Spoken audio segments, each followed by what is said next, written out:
আগে বললাম যে আমাদের প্রচুর মসজিদ আছে, মাদ্রাসা আছে, সবকিছু আছে, এটা সত্য।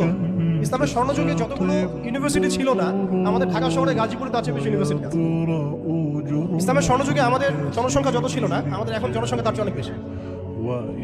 আমাদের মিডিয়া, প্রযুক্তি, আমাদের অস্ত্রশস্ত্র, আমাদের রাষ্ট্র, সবকিছু অনেক বেশি। কিন্তু কোন জায়গা থেকে পিছিয়ে আছি, আমরা কোন জায়গায় আছি, এটা ডিল করতে হবে। এবং ডিলিংসটা এক্সটার্নাল অবজারভেশন দিয়ে করলে হবে না, ইন্টারনাল অবজারভেশন দিয়ে করতে হবে।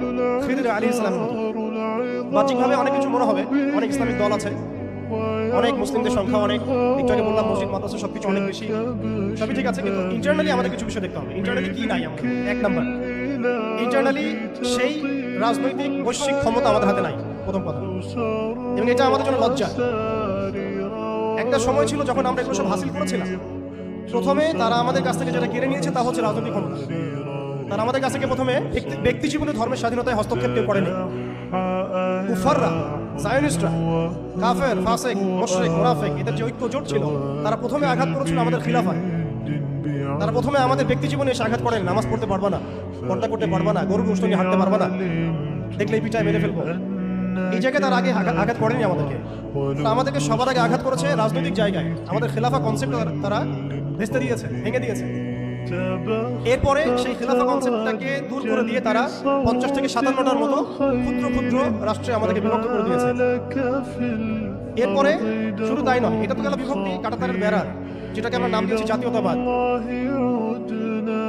তারা প্রথমে আমাদের মাদ্রাসাগুলো বন্ধ করে নাই, তারা ওয়াকফ বিল দিয়ে এইভাবে আমাদের মাদ্রাসা, আমাদের মসজিদ, ভূমিগুলোকে দখল করে নেয়। তারা প্রথমে আমাদের রাজনৈতিক ক্ষমতাটাকে কেড়ে নিয়েছে, খিলাফা কনসেপ্টটাকে ডিস্ট্রয় করেছে। এরপরে 57টার মতো টুকরা টুকরা রাষ্ট্রে আমাদেরকে ভাগ করেছে। এরপরের অবস্থা আরো ডেঞ্জারাস। ওই রাষ্ট্রগুলোর মধ্যে তারা তাদের তাবেদার মুনাফিক শাসক বসাইছে। তাদের ধাপগুলো বুঝেন, কোন জায়গা থেকে আমরা কোন জায়গায় আসছি। তারপরে আমি অল্প কথা শেষ করবো যে সলিউশন হতে পারে কি কি, যদিও সেগুলোর বেশিরভাগই তাত্ত্বিক, প্র্যাকটিক্যাল খুব কমই হবে। আর প্র্যাকটিক্যাল কেন কম হবে? আমাদের কারণেই হবে। কারণ আমরা অনেক কিছু বুঝি কিন্তু কাজ করতে চাই না। আমরা বুঝি অনেক কিছুই, কাজ করতে বলেন কাজের বেলা নাই, বুঝার বেলা আছে।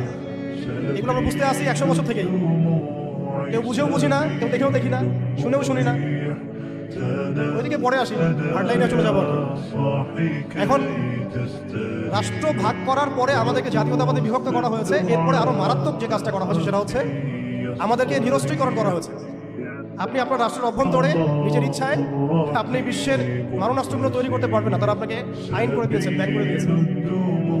তারা আমাদের রাষ্ট্র ব্যবস্থার মধ্যে ইউনাইটেড নেশনসের মতো মুসলিমদের ইউনাইটেড মুসলিম অর্গানাইজেশনগুলোকে দমন করেছে এবং সেগুলো গঠন করতে আমাদেরকে দেয় নাই, উল্টা তারা সেগুলো করেছে। ঠিক আগে বললাম যে আমাদের